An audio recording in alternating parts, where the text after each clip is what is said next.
More than just a couple. This is a fairly steady stream of correspondence from listeners who want me to take up this issue. There's also been recent articles on the subject of child abuse, both unproven and proven, that have appeared in newspapers all over this country. The latest being in the Cleveland Plain Dealer this Sunday, which was a column by Marianne Sharkey talking about the sex abuse as it relates to weight, and how some people are being extreme in suggesting that this can actually play a part in weight gain, and others believe it is the absolute reason that people gain weight. Also on Saturday there was an interesting article about molesters. In fact, I'll read you the headline out of the Plain Dealer. Molesters kin starting hotline for abused kids. In a conjunction with this has been a very revealing and interesting article that has been written by Dr. Richard Gardner. Now, Dr. Gardner is a clinical professor of child psychology at Columbia University and is a supposed expert on sexual abuse of children. He is writing in the Wall Street Journal that child abuse is a modern witch hunt. The child abuse charges many times cannot be proven, that the psychiatric and psychological community are taking advantage of programs established by the government to fund such research and such investigations, and they're making terrible mistakes.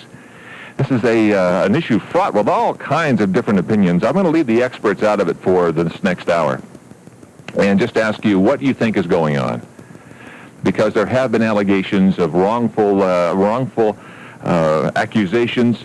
As a matter of fact, some of the numbers are startling. Sexual allegations against children in divorce proceedings. In 2 to 33% of the custody cases this occurs, and from 20 to 80% are false accusations. This is actually called the Monday morning syndrome, so we're talking about it, I guess, at the right time. Abuse cases have been up since 1976, according to national statistics. The substantiation rate has dropped to 60%. That means they're lacking enough evidence to pursue the allegations of child abuse and or incest. False accusations range from 3 to 5% up to 65%. Dr. Gardner says, he's the leading critic I quoted a moment ago, says about 5%. The gentleman, Associate Professor of Psychology, James Overhoek, says 3 to 60%. So what do you think is going on? Last night on television, prime time on Sunday, Not in My Family, Joanna Kern was the star of this. I had a chance to put a tape on a couple of scenes in that motion picture, which I'll tell you quite quickly was about a family discovered incest against two of the sisters who had grown. Upon having a child of her own, one sister begins to flash back on this, confronts her sister, asks her whether she believes the same thing happened to her. The other sister confirms it. They confront the father. The father says, I didn't do anything. The mother says, why did you do this? It's scandalous what you're trying to do. The husband and the husband of the abused older woman wonders why his marriage is falling apart. She is concerned that the abuse will continue now with the grandchild. It's a mess.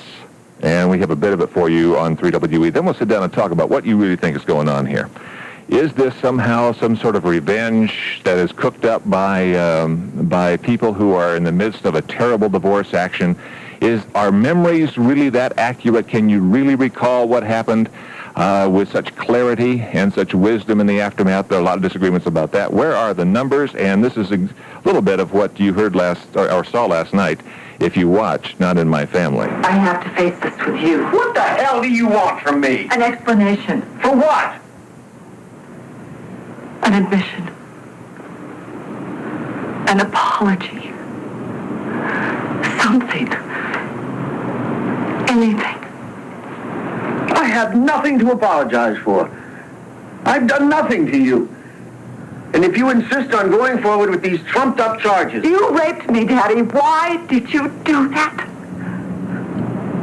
I don't know what you're talking about. Not in My Family, last night, Joanna Kern and a cast of other excellent actors talking about the issue of child abuse and incest. We'll get down to some of the contradictory statements that people believe. How can two psychologists disagree so widely on the topic of possible memory of incest? Where do we begin to draw the lines here? What is it? What's behind it? Where's the government funding coming from? Is it appropriate funding? Are there some things that we can do to change the system? Does the system need to be changed? We'll be back in a moment on 1100 3WE. How do you spell automobile savings? NAOA. Call the National Automobile Owners Association and save. You've just been to the auto show and you found the car of your dreams. You know what the manufacturer's suggested retail price is, but you don't know what you can buy the car for. Call NAOA and get in writing what the dealer paid. Yes, NAOA will tell you in writing what the car costs. Not only the base price, but the options too. Think about how much you can save if you know what the dealer paid for the car. Maybe hundreds, even thousands of dollars. And after the sale, don't buy a marked-up dealer warranty. NAOA offers a 6-year, 100,000-mile bumper-to-bumper warranty that covers all mechanical and electrical components for 40% below dealer cost. And NAOA offers an easy payment plan, too. Need auto insurance? Call NAOA. Over 20 companies will give you the best rate. Need service after the sale? NAOA has 57 service centers will deduct 10% from your bill. Call 356-6500 for new vehicle quotes, warranty extension plans, insurance quotes, and service discounts. Call 356-6500 and save today. It's big. That's one word for it. It's great. That works, too. The simple words say it all. It's the pre-inventory sale at Morgan & Hirschman Furniture. If you've been waiting to buy furniture, now's a great time. With savings of 30, 40, even 50% off Morgan & Hirschman's entire selection of quality furniture. Morgan & Hirschman would rather sell it than count it, so come in today and save on living rooms, dining rooms, bedrooms, recliners, tables. No matter what you're looking for, it's on sale during Morgan & Hirschman's pre-inventory sale. Take advantage of special savings and terms. No payments or interest for 90 days from date of delivery. You don't have to make a payment until 90 days after your delivery. We're talking quality furniture with big savings, free delivery, no payments for 90 days after delivery, and the best selection in town. Come in today and save on the furniture of your choice during Morgan & Hirschman's pre-inventory sale. Morgan & Hirschman Furniture in Willoughby Hills and Lomans Plaza at 27565 Shark Road, and in Bedford at 18111 Rockside of Broadway. Nice people, quality furniture. And excellent prices. Morgan & Hirschman. The number one rated afternoon show in Cleveland, Rush Limbaugh, weekdays from noon till 3 here on News Radio 1100 3WE. 3WE. Welcome to the Lee Kirk Show this morning. We're talking about the Monday morning syndrome. There have been so many letters written to me about this, about unjustified accusations of child abuse made by former wives or former stepmothers, and it's really gotten to the point where you have to address some of this because just the weight of the volume of mail is really quite startling. And then when you start seeing articles in newspapers, on television, the dramas and all the rest, and you read deeper into this, that nobody seems to agree on much, other than the fact that there's a lot of money out there funded by the federal government, and this has caused a great upsurge in the coming forward of individuals to accuse others of child abuse and or incest. Now, there have been severe critics of all this, the biggest one being Richard Gardner, who, as I mentioned, is a clinical professor of child psychiatry at Columbia University. I'll give you a quick read of some of his comments in just a moment. But 578-1100, 1-800-477-WWWE. Good morning, Bob. Thanks for calling this one. How are you? I'm doing okay. Okay, this is a real hot topic, as you know. I'm a physician. I see a lot of child abuse victims that down the road are really injured in lots of different ways, headaches and back pains, et cetera. But, you know, in this culture, child abuse is institutionalized. We have, you know, almost all the males get the tip of their penis cut off before they're a day old. I'm sure that a good deal of very well-meaning mothers out there, when their child first touched themselves in private parts, went nuts and said, "Oh, don't touch that. You may not touch that." And I really think that we really got to look at the whole base root of the problem. Bob, let me ask you. Say you're a physician. Let me. Are you Dr. Robert Reese of Rainbow Babies and Children's Hospital? No. Okay. Well, Dr. Robert Reese of the Child Protective Services at Rainbow Babies and Children's Hospital here would like to go, according to the Plain Dealer, in an article I read about this, go a little bit further. He says that judges and juries don't have the sophistication to handle this problem. In other words, they can't reach a judgment as to whether they did it or didn't do it. Do you believe that? Yeah. Matter of fact, I don't think the person a lot of times can determine if they did or didn't. I think that a lot of the abuse is, as I've mentioned, very subtle, that was in the best of intention. But I think it comes out in some weird psychological stuff later on. How many cases have you seen where the allegation was false? I couldn't tell you. I don't keep numbers on that kind of stuff. Is it a large amount? I don't know. I really don't. Because how do you know? I'm not a court. I can't prove it one way or another. Have you gone to court as Never. As expert Never. witness? No. No. So you're saying it's rampant in the society and it's going to be very difficult to prove in a court of law? Well, I think it's around a lot more than we think, and I think that the more subtle things like circumcision and freak out about sexual activity at infant ages are also sexual abuse and set up all the rest of the stuff and might be confused in certain confused memories to start with of what really happened, like that program last night, which I didn't watch. I get the gist of it. Thank you, Bob, very much. 578-1100, 1-800-477-WWWE. More phone calls after 3WE News and weather and traffic together on News Radio 1100. And we're working to clear up what we tore up last week. Some Panther crews, 90 westbound at Eddy Road, the 2 left lanes blocked there. Also working 271 northbound at Cedar, the 2 left lanes closed. Also working 71 northbound at Bagley, taking up the right lane. Also some bridge work, 90 eastbound at East 55th, the 2 left lanes blocked there. Jim Fisher, 3WE Traffic. For business banquets and meetings, call the customized banquet specialist at Mountain Jack's. 8 Cleveland area locations, including North Canton and Fair Lawn. 3-day forecast from the Weather Channel. Mostly sunny, a high of 40, cloudy, low 30 tonight. Tomorrow, more clouds, high 44, and a bit of sleet and snow, changing over to light rain on Wednesday with a high of 44. Currently 33 at your official weather station, 1100 3WE. One car dealer is doing it right. Forget the hassle, get the lowest price. Reliable, that's who and what we are. Reliable, that's your next car. Did you negotiate a good deal on your last car? At Reliable Oldsmobile Isuzu, we've eliminated all the stress and hassle of back-and-forth negotiating. We sell at the lowest price possible. It's right on the window of every new car and truck in stock. Our lowest price, period. Reliable's knowledgeable staff is not on commission. We guarantee you won't get any pressure. We've been serving Cleveland since 1938. Now we're selling cars the way you want. Demand better. Demand reliable pricing and service at Reliable Oldsmobile Isuzu. Don't wanna hassle, don't wanna fight. I just want one reliable price. Reliable, that's who and what we are. Reliable, that's your next car. Reliable Oldsmobile Isuzu at 21 in Rockside near 77. Starting on NBC Monday, and based on the true story of California's most chilling double murder. It was a contract. 2 parents dead and their sons accused. I swear I had nothing to do with this. Elliot Gould and Mimi Rogers star in Bloodlines, Murder in the Family. Everyone knows how you hated them. Hate, greed, revenge. What could drive sons to have their mother and father brutally killed? Bloodlines, Murder in the Family on NBC Monday. Everybody's got something to hide.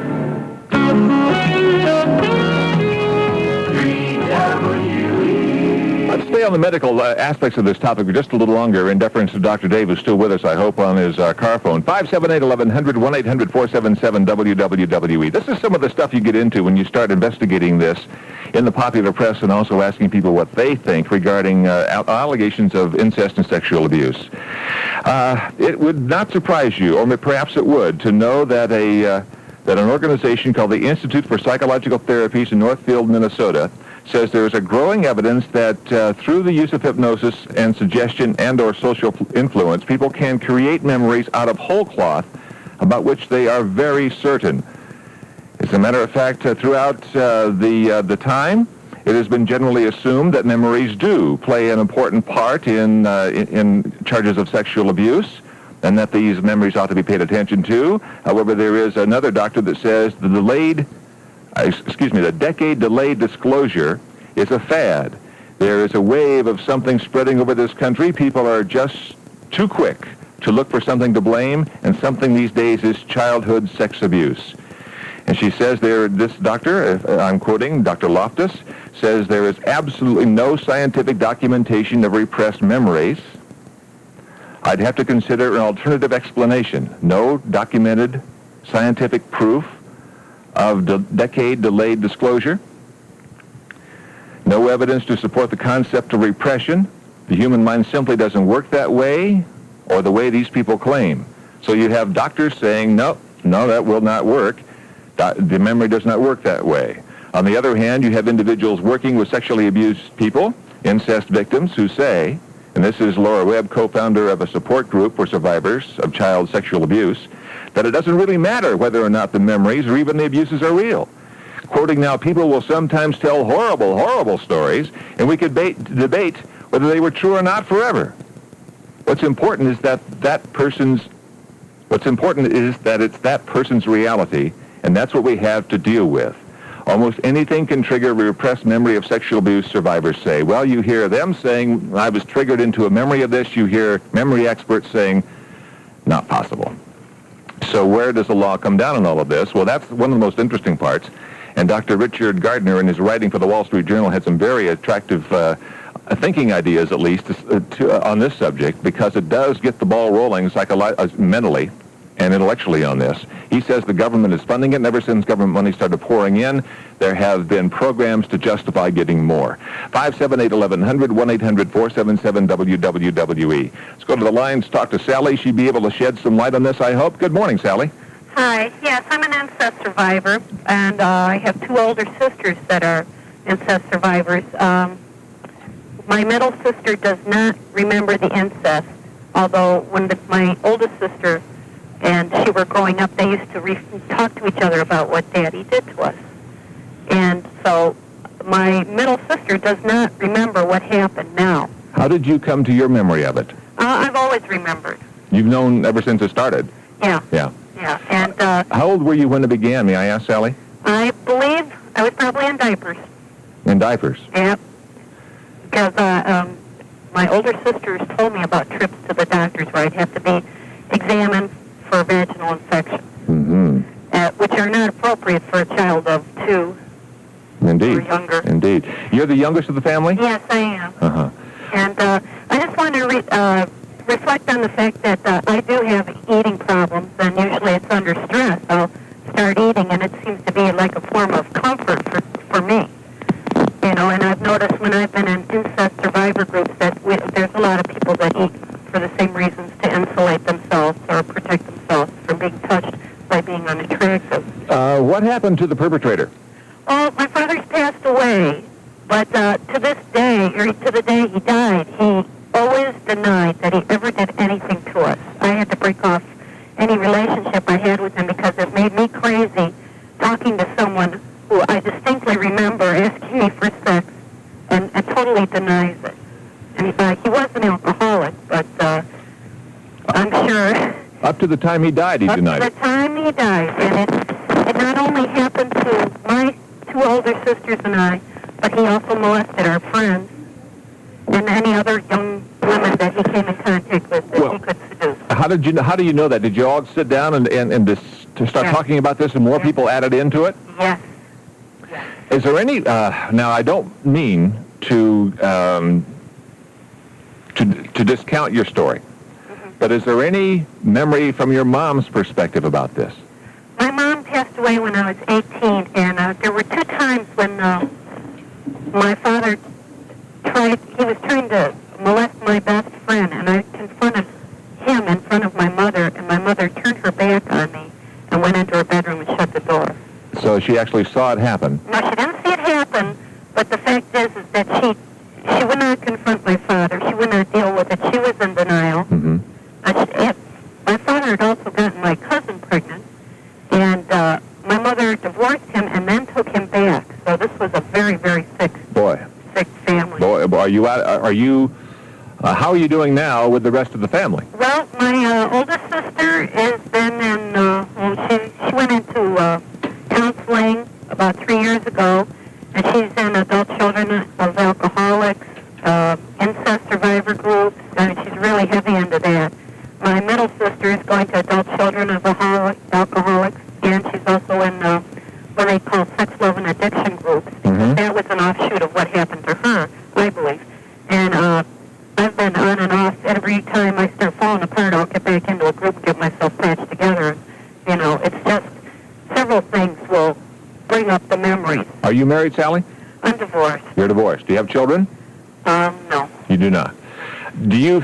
What is your reaction when you read articles or hear talk show hosts speaking about false allegations made by divorced partners? I believe that there are women out there and lawyers and men that will accuse the other partner of incest, to have leverage in the divorce. I believe that.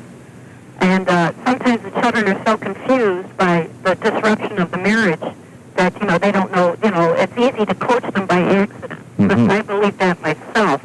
Because I can remember when I was 5 years old when my parents got divorced that I had no idea what was going on, and it would be very easy to, plant things in children's heads just to manipulate them to say things just so all children want is a safe home, and they want their mommy and daddy together. I had no idea it was abuse when it was happening to me. This was the only affection I got out of my family, was my father doing these things to me. And who wised you up to that? Was that something you learned as you grew up, or did your sister take you aside and talk with you? Well, no, it was the big dark secret. I think I was the first one to go get help. I see. And I realized through relationships, there was a time when I was using sex as, an emotional need.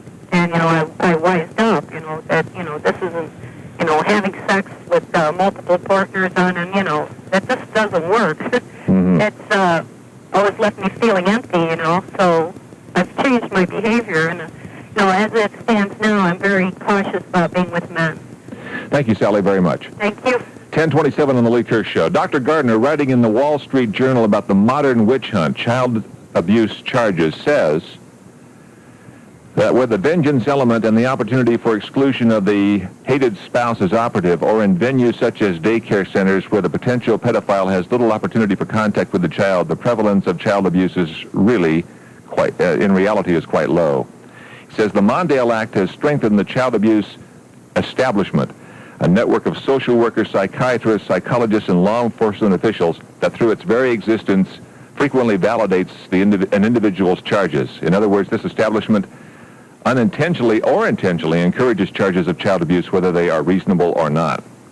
He goes on to say that insofar as accusations of child abuse, you can lose your constitutional rights. He calls for a reform, and one of those reforms is ending the federal funding to states which suspend individuals their due process protections. Prosecutors typically use their own experts to evaluate the children, but are allowed to prevent defense experts from evaluating them. The accused then is deprived of a fair trial, a right guaranteed him by the U.S. Constitution. Sally's story is awful, and it even went out beyond the family circle. But the fact that the mother didn't do much about it was reflected last night in the Not in My Family television series on ABC. Here's an example of the denial of the mom. Do you think this is about Dad? About what happens to Dad? What about Christy? What about 5-year-old Christy? Do you think she deserves to suffer? No. No, I do not. And I blame you. A 5-year-old child does not come up with vile accusations such as this on her own. She has to be coached. Coached. You don't believe that, Mother. Why would I do that? Why would I do something like that? It is revenge, Veronica, pure and simple. And it's perverse.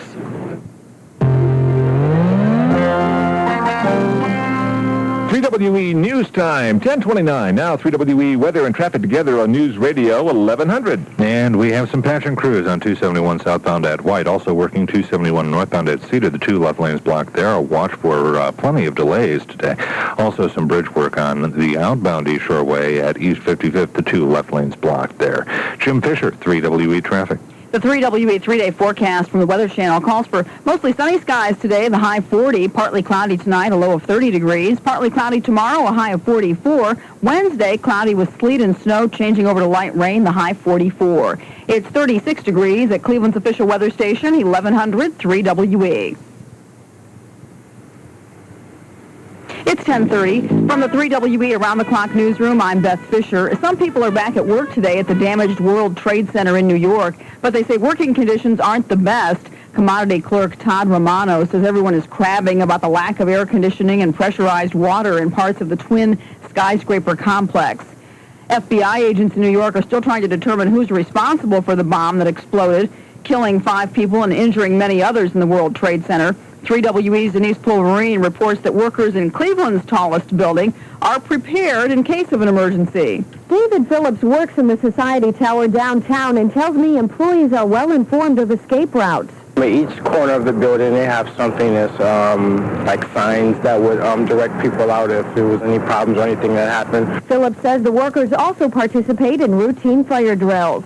At the Society Tower, Denise Pulverine, News Radio 1100 3WE. U.S. officials say the first airdrop over eastern Bosnia went well, but UN and Serb officials say some of the aid intended for starving Muslims landed in Serb hands instead. Military officials are refusing to say for certain where the aid was dropped because of security concerns.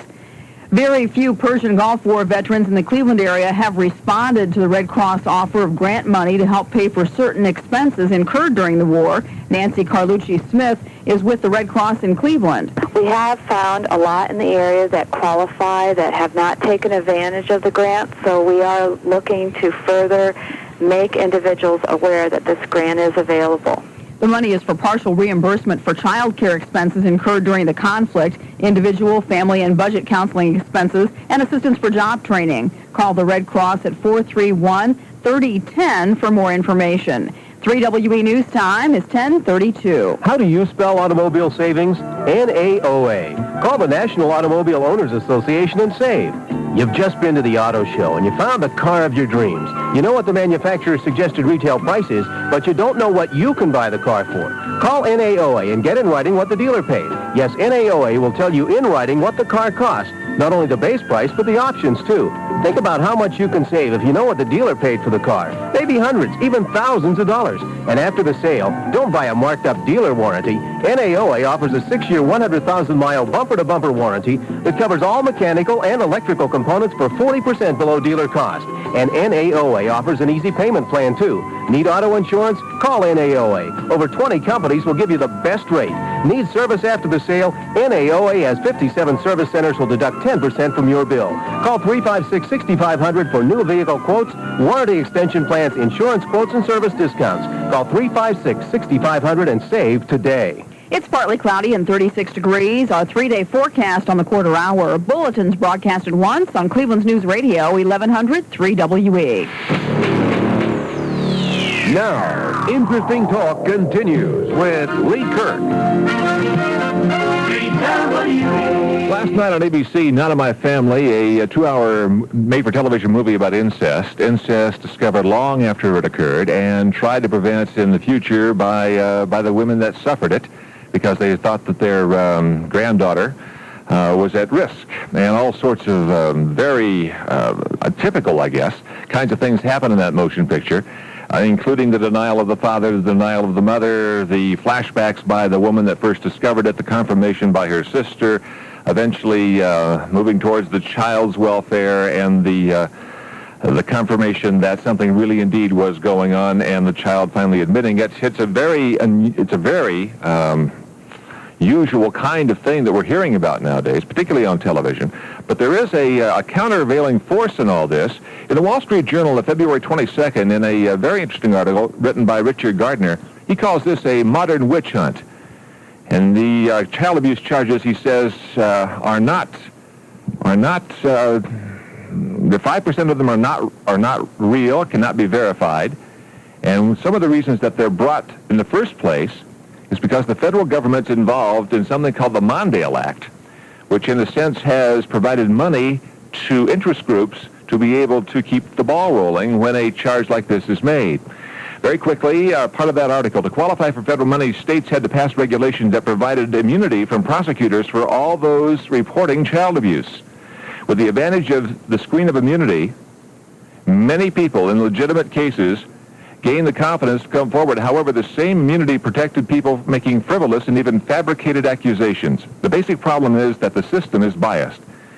He goes on to say state and federal money is available for treatment of children who are found to have been abused, but no funds have been specifically allocated for the protection and treatment of those who have been falsely accused. If they condone that there was no abuse, the facilities receive no further funding and no further evaluation for treatment. He goes on to say to get federal funds, states are also required to pass laws requiring specific people such as healthcare professionals, law enforcement officials, teachers, and school administrators to report suspected child abuse to an appropriate child protection agency. Such mandated reporting, if necessary, had to be backed up by penalties for failure to report. In effect, this provision made it a criminal offense for such people not to report suspected abuse. As a result, these professionals are put on the defense. If they don't report, they might be deemed criminals. 578-1100. We have a variety of opinion this morning on this topic. Good morning, Levy. Good morning. You were accused? Yes. All right, and I just thought I'd make a statement. First, right off the bat, admitting that sexual abuse is really a fantastically despicable act and should be dealt with to the fullest extent possible. The point I want to make is I think there's two facets to this charge. One is a child remembering an abuse, never forgetting it, but at the time doesn't know how to understand it or know how to handle it. But regardless, never forgets it, and that's the one aspect. How trustworthy do you think those memories are, Libby? Well, I would say that the percentage would certainly be better in that particular case versus the other aspect that I wanted to bring out. And that's where a person, let's say in their 20s, 30s, 40s, doesn't feel right about something. Mm-hmm. Is very concerned. Things just aren't going right and believes in going to therapy to do something about this. And I would actually say who in their lifetime doesn't run into several of these occurrences. Things aren't going well at work. There's a marriage problem. There might be a weight problem, financial, alcohol, drugs, and so forth, and the person just isn't feeling right, goes to therapy without having any idea really what is wrong. Eventually, and not by all means, but there are certain therapists that dwell on the part that this might be something tying back with sexual abuse in childhood. So it may be an easy answer for the therapist. Well, it's a possible answer, but it could possibly be an answer that is led into that the person finally comes up with something just to satisfy the fact that that's the reason for their problems, and here's an excuse. Yeah, and we should also recognize that there are fads in psychiatry and psychology just as there are fads in fashion. That's a possibility. And there's a certain amount of reinforcement coming out of the culture, particularly if you see it on television as much as you have, or pay attention to the periodicals. That's right. What happened in your case? I can't go into too great a details, but it's just the charge of sexual abuse that was brought about years later after some other problems developed in the particular person's mind, other problems that had no relationship to sexual abuse. Did you find that you were in a no-win situation where the law was concerned? Well, anybody in this situation, because you're overwhelmed. Well, were you let me put it this way, and I can say it to you, and I can say it to any listener. This is a possibility of a charge that could happen to anybody in the course of one's lifetime. Directly to them, it could be somebody in their family, it could be a parent, it could be a sibling of the accuser that comes down the line, and I would put anybody in a position to be overwhelmed at the particular time that a charge like this comes up. John Seeley, chairman of the Family Law Section for the Cleveland Bar Association, quoted in the Plain Dealer on this subject as saying there is an assumption of guilt rather than the assumption of innocence, he meant. Did you feel immediately as if they had assumed you were guilty? Well, you are led to believe. You are told you are guilty. Yeah, it's not a matter that you have a choice in the matter, and I will say this: I don't think I think you'll realize there's no way to respond to something like this. What can you say? Obviously, you would plead innocence, but that doesn't exactly change the situation. Is this still in the court, Levy? This is not in the court. It's been settled? No. It has not been settled. No, it hasn't. And believe me, I'm trying to say this in a matter of from both sides. I think what anyone would like to see is, and I don't know what the proper analysis is, but a fair way for both parties, and I'm specifically making reference more to where this memory is so-called delayed or repressed, or there's other words for it, I guess, and comes about later, and years later down the stream, that somebody recalls this, again, through therapy. I would say that I find it extremely difficult to think that anyone is going to forget something so horrendous. Now I'm talking of a child that, let's say, is at least 5 or 6 years old. I'm not talking about diapers and things of that sort, because I don't think anybody that's ever been in diapers can remember, I don't care what the situation is. I may be wrong on that, but I find that hard to believe. If I understand you, then you say you do believe that some of these repressed memories can come to the surface, can be accurate, but many times they are not. Well, and how do you fight them? I'm not going to say they can, or I find it hard to believe that they can be accurate, but I'm sure that there's exceptions to something like this where possibly they could be accurate. I think in fairness to the situation, I don't think you can rule something out 100%. I just I don't understand how somebody could forget something like this, but I also have to be realistic to think that it is a possibility. Levy, thanks for your call. 578-1100, 1-800-477-WWWE. Other child investigators in this area, psychologists, psychiatrists, and the rest, see the child's overexposure in the interview process to find out where the truth lies as a serious flaw in sex abuse investigations. She's told the story over and over and sometimes just shuts down, according to some experts. To eliminate the problem, Human Services is in the early stages of implementing a team approach called Child Protection Coalition. Sometimes it's very difficult to prove sexual abuse from clinicians. Pediatricians have difficulty because each individual child is different, and if clinicians are on shaky ground when it comes to physical signs of abuse, they're in earthquake territory when they're considering the behavioral symptoms. What are the symptoms? Well, it's the kind of symptoms that any child might have in the growing up years. Back in a moment on 3WE, we'll talk to Maureen from Lakewood on this subject. Mike, have you heard about the new racket club? Yeah, I did, but I can't join. My varicose veins are so bad that exercise is just too painful. So why continue to suffer? I know at one time treating varicose veins required major surgery, but that's no longer the case, thanks to today's technology. When did you become such an expert? Oh, a lot of people suffer.